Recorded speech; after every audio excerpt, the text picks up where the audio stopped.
இன்றே டவுன்லோட் செய்து உங்கள் ஃபேவரட் ஷோக்களை என்ஜாய் பண்ணுங்க. அண்ணி, எப்படி சாப்பாடு எல்லாமே சரியா மாறிச்சு? ஒருவேளை திரும்ப சமைச்சிருப்பாங்களோ? அதுக்கெல்லாம் எங்க நேரம் இருந்தது? ரெண்டு பேரும் ஏதோ ஒண்ணு பண்ணிருக்காங்க. நம்ம பிளான் இப்படி சொதப்புன்னு நினைக்கவே இல்ல. அது போனா என்ன, சமைச்சது மாயாதான்னு அண்ணங்கிட்ட போட்டு கொடுப்போம். அப்பா அண்ணன் கோபப்படுவார்ல.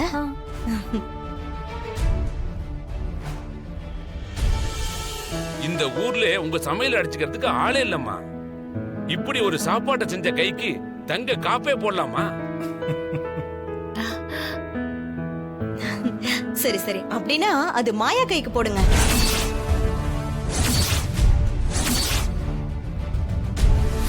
மாயா கைக்கா? ஆமாமா, இதெல்லாம் சமைச்சது அவதானே.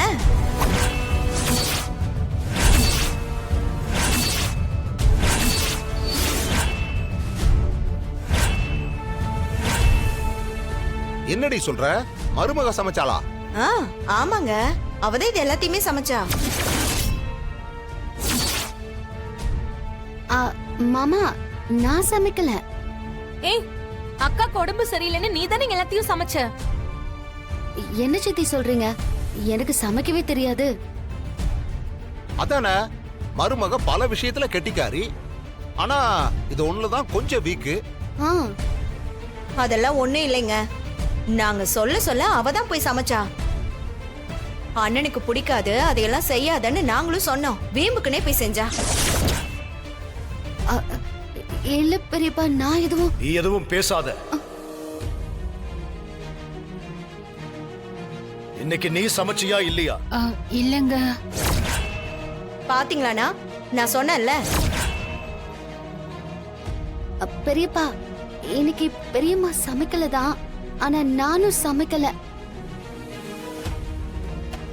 மாயா, என்ன மாயா சொல்ற? நீ இல்லன்னா அப்ப யாரு?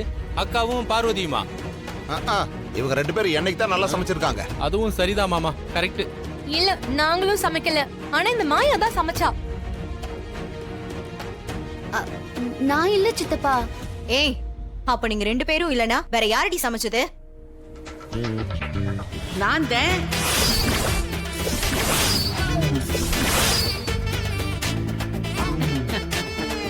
வேற யாரு சமைப்பா? நான் தான் சமைச்சேன்.